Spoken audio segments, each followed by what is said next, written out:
probably be by tax ID. It typically is by location of clinic, because oftentimes docs are covering for each other. Even if you're different businesses, you're still within the same specialty and you're working together, even if you're technically separate businesses. So I would follow the rule that they're not a new patient if it's one of your docs covering for you because you're out of town. So here we go. With new patients, they pay more typically, so more is required to hit certain levels.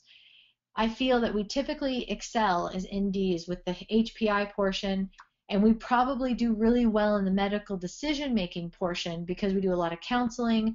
We're managing their diet and meds and all sorts of different things that make people more complex and a bunch of chronic illnesses. But where I usually find people are missing information and getting dinged is because we're too busy talking, which is great. It's valuable, don't get me wrong. But if you're missing the physical exam on your new patients, then technically you can't bill that higher level code. All three components have to be there for a new patient. So somehow you have got to build in a general multi-system physical exam to make sure you're hitting all the points you need if you want to get above that 203 or the 20 or get to the 204. Sometimes things are straightforward. There's no physical needed. It's a 202 or a 203. So then it's just time management. For new patients, the history component for a 203 requires greater than 3 of the 7 attributes or greater than 3 chronic illnesses, 2 to 9 pieces of review of systems, and 1 piece of past family social history. This is why I say we probably do really well. I would imagine most of us are getting all the 7 attributes. People have more than 3 chronic illnesses. We're probably doing all 9 review of systems, and we're probably getting all pieces of their past family social history. Most of us get that just off of our intake forms if we make note of it in our chart note. I reviewed intake forms with patient. Pertinent family history is positive for cardiovascular disease and breast cancer. You know, simple sentence, a notation of it that you reviewed it with the patient is all you have to do to cover those bases. You do have to meet all 3 of these, though, to get to those levels, so don't forget one component.